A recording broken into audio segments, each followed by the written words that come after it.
All right, we're back, everybody. It's Hoss Metal Show. We're at Metal Cave. It's Hopper. Hartman. We're gonna do a show. We're gonna do top 10 metal album covers.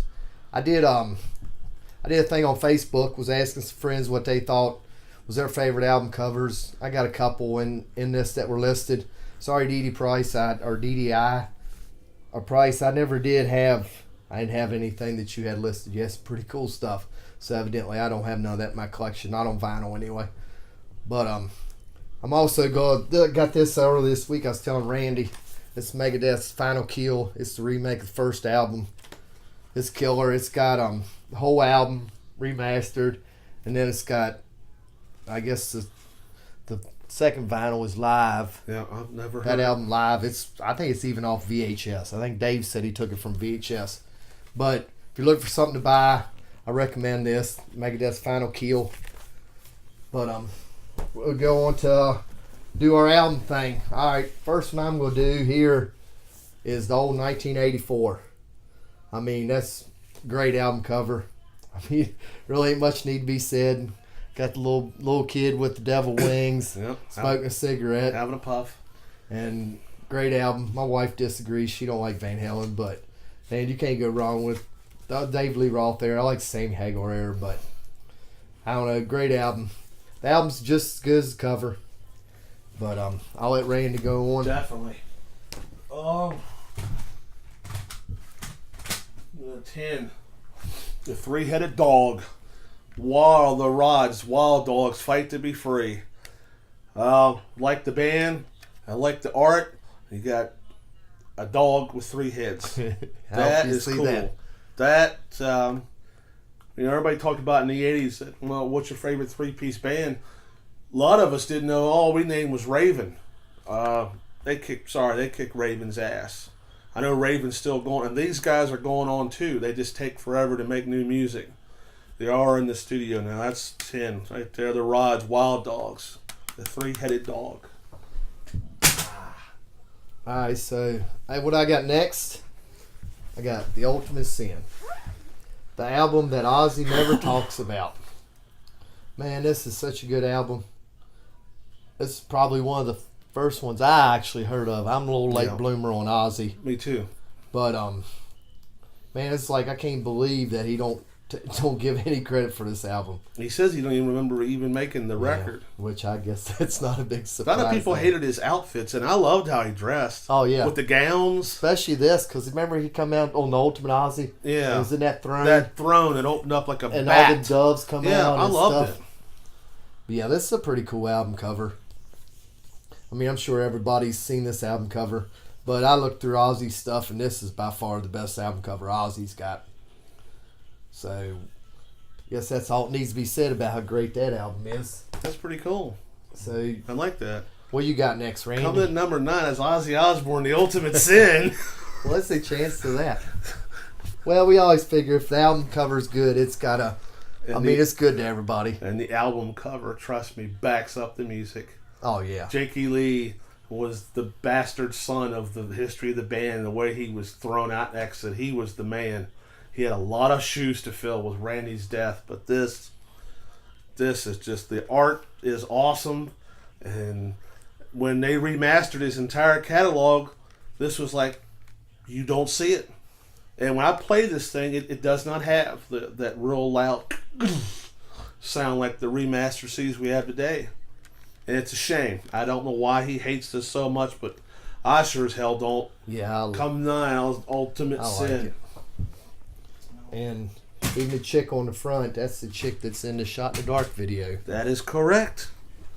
But next one, it shouldn't be a surprise. They're probably in every countdown I do. But I'm going with Dr. Feelgood. I mean, when this band, man, they couldn't do no wrong. They could have probably farted and went platinum. They were that good. And they deserved it. And this album's good. It's like the last album. I mean, the music backs it up. But yeah, Motley, they were on top of the world right now. Just they were making metal happen. Great album. Yes. Killer cover. Actually, my son's getting a tattoo of that. Oh yeah? On his arm. He said of all the albums that influenced him growing up, was this album right here. So I guess I must have done something right. You did your job. Yeah, boy.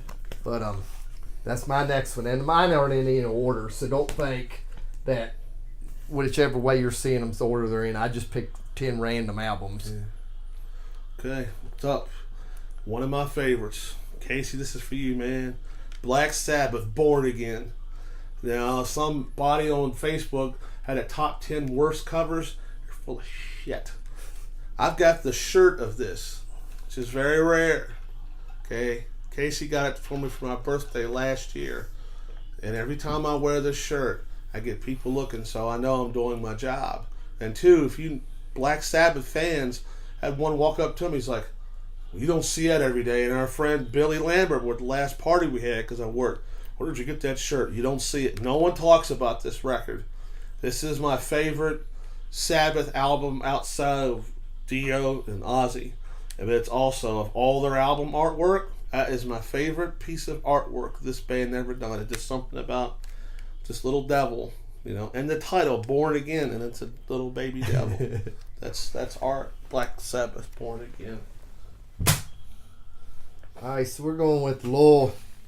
Alright, my next one's LA Guns, Cocked and Loaded. Actually, when I was thinking about doing this, Randy, this album was one of the first ones come to my head. Yeah. And I'm like, man, because this album is awesome alone. But that cover describes that era completely. Yeah. The woman in chaps riding a gun. See, it was okay to have fun back then, Yeah. boys and girls.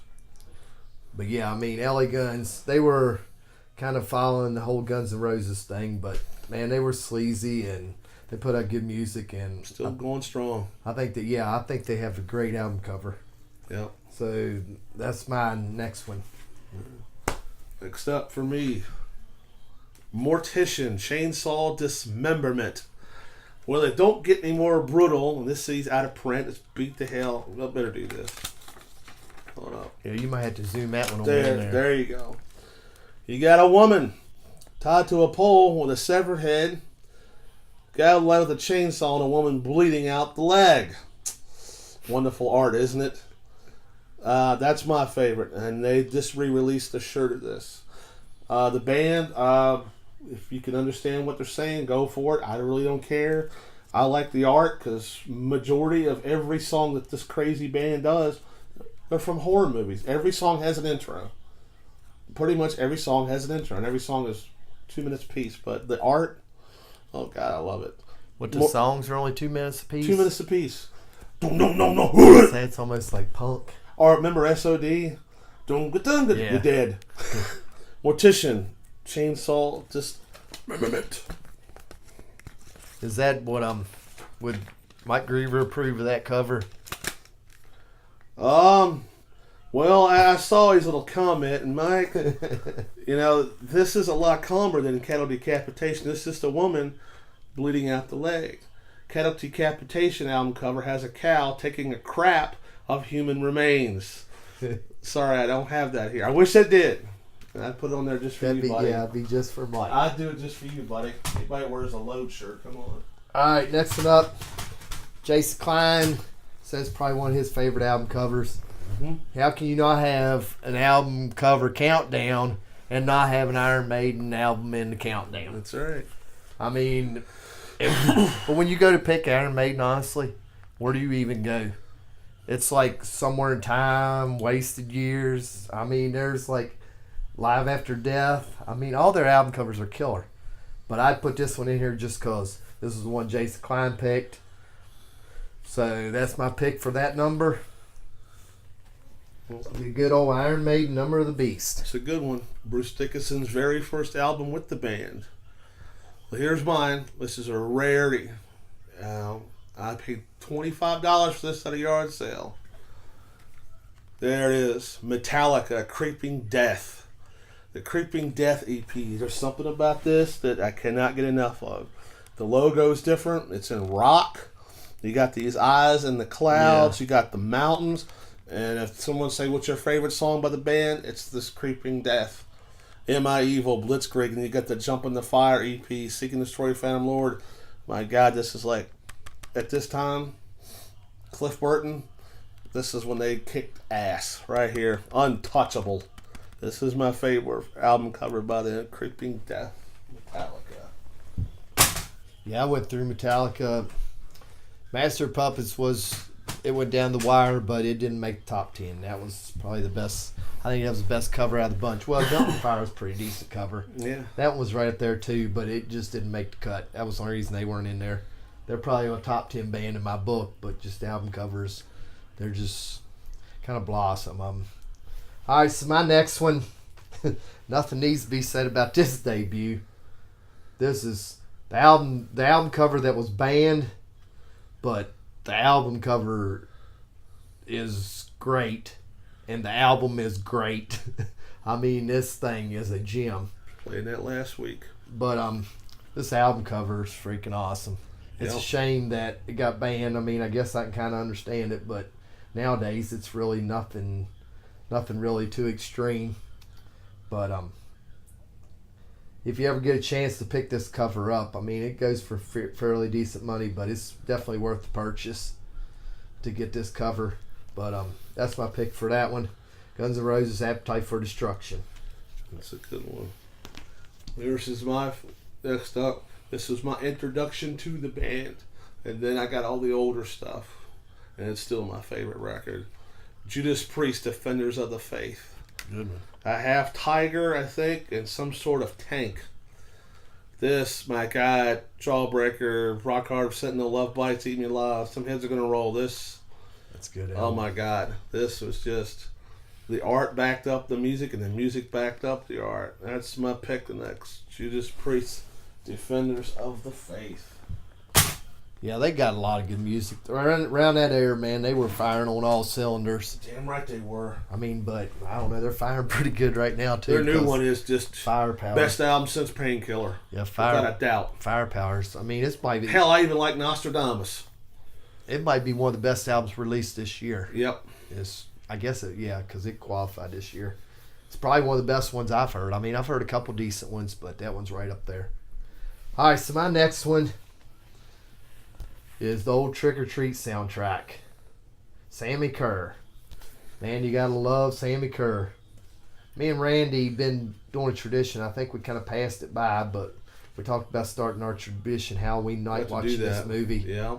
It's classic, never gets old. Yes, it does. But I went with this album. If you never don't own this, you need to. I had an extra copy and I gave it to my friend Jared, and he got it. Man, he's like, I can't believe I never heard that. He said, man, that stuff's awesome. Yeah. Fastway was a good band, boy. Yeah, and how this album never got no more talked about it was, but hell, it's a classic now. But that's for that Trick or Treat soundtrack by Fastway. It's a good one. Next up for me, the Megadeth masterpiece, The Art to Rust in Peace. Yeah. My God. This right here, the band's finest hour, and I saw them on this tour. God. And speaking of Judas Priest, they opened up for them. It was the Painkiller tour. It was in Capitol Center. Testament were on tour for the Souls of Black tour. They opened up the show. These guys came on, and they stole the show. Priest was good, but right here, I think of all people that have been in his band, this was Dave's best lineup. Hell, I'm sure he would know that, but this is their best work. And I saw them on the 20th anniversary tour back in 2010 in the Norfolk Scope, and they played this whole album. It didn't lose a beat. Still in Rust in Peace, Megadeth. That's a gem. I mean, you don't really need to even say anything. If you don't know, that's your own fault. All right, so my next one up, Dangerous Toys. Great debut. I mean, how can you not like that cover? That cover sells the album itself. Yeah. But the album's good too. I mean, Teasing, Pleasing, Scared, Take Me Drunk, Here Comes Trouble, Tin Boots Stomping. But that's my pick for that one. Even got the clowns. So I know some people are weird about clowns, but I think it's pretty cool. I think that's pretty cool. Well, we talk about mascots. Yeah. That's a damn good mascot, too. The clown? Oh, yeah. I liked it. And it never gets mentioned because, you got Eddie, Alistair Fiend. But, I'm going with this album, Dangerous Toys. So that'd be my pick for that. This is my next one. They're back. Iron Maiden, Number of the Beast. We have two of them in That's there. the greatest piece of art probably the band did, but nothing they've ever put out with art-wise has never disappointed me. Somewhere in Time, Seven Son, Peace of Mind, Live After Death, but this one steals the show. And that's probably my favorite album that they ever done, but still it's my favorite art. Number of the Beast, Iron Maiden. See, Jason Klein, both of us agreed that was a good cover. So you had a good pick there. All right, so my next one up, Anthrax, Among the Living. I mean, it's an awesome cover. I guess it's supposed to be the devil in amongst the crowd, but I think Mike Hardisty's a big fan of this album, ain't he? What, does he want to let you borrow his? Yeah, he had that Volkswagen before he hit the tree, and everyone used to call IGA Ega. So I gotta go to Ega. And he's like, yeah, borrow this. Just bring it back to me tomorrow. You'll thank me for it. And he's the one that got me hooked to the band. I'd say this is probably my favorite Anthrax album too. Mine too. I mean, not only is the cover good, the album's good too. So I pick Anthrax, Among the Living. The next one up, for you, Mike, Cannibal Corpse, Butchered at Birth. Well, by golly, it doesn't get more explicit than that now, doesn't it? You got two dead people tearing up to another dead person with babies hung by their umbilical cords going down the assembly line like poultry meat. Well, that's just great. And you got a song called Gutted and Meat Hook Sodomy. This right here, this is when the band really kicked ass. Nothing against Corpse Grinder. He's good. I like Chris Barnes better. That right there. That's just a fine piece of art. Cannibal Corpse, Butchered at Birth. Yeah, I don't know much about Cannibal Corpse. But, alright, so my last pick. Here you go, Danny Crider. Gary Lambert, Wasp, Live and Raw. I looked through all the Wasp collection. And I was looking at this album. I was like, man, it's pretty cool. I said, it looks like Blackie's looking in there, and you got his little guitar. And I mean, all his stage equipment sitting there. I never noticed that before until I really looked close to the album. Yeah. Did you ever know that was his whole stage get up there? But, yeah, this sucker's awesome. I mean, this has got Scream Until You Like It on also, but this is a great live album too. I don't think I had this in my countdown, but it should have been if it wasn't. You had it in yours, didn't you? Yeah. But that's my last pick, and just remember this. That don't mean this was the best cover. I just did random covers, but this is my final one. Wasp, Live and Raw. Here's my last one. They're back for more. Cannibal Corpse, Tomb of the Mutilated. Well, how is that? Is that not a wonderful piece of art? That should be a Hallmark card. You got a woman with her legs spread, bleeding out the crotch. Well, the guy's eating her out. He's dead and she's dead. This shirt, when I had it, which I will have it back, pissed off so many people that when I wore it at Kroger, the guy refused to bag my groceries. That's how awesome this art is. And this thing, Hammer Smash Face, if you're an Ace Ventura Jim Carrey fan, that was the song was in the first Ace Ventura, and that's his favorite band, believe it or not. I never understood it. He likes the Medea side. I didn't see that coming. Yeah, I think Mark Rathke told me that he loves them. He was a big Cannibal Corpse fan. Jim Carrey was. Yeah. All right, so we got our top 10 in there. Hope everybody liked it. If you got a top 10 list or albums that we should have mentioned, just leave in the comments. Give you the whole spiel, the subscribe and like. Look, I'm getting close to 60 subscribers on YouTube, so I guess the stuff's out there, and I think people are watching it. Hopefully we're entertaining some people, and if anybody wants to be a guest on the show, you're more than welcome. There's plenty of room in here to do a round table, or even if you got an idea and you want us to do a top 10, just shoot me an idea and me and Randy will get on it. But for now, I guess we'll see you the next time.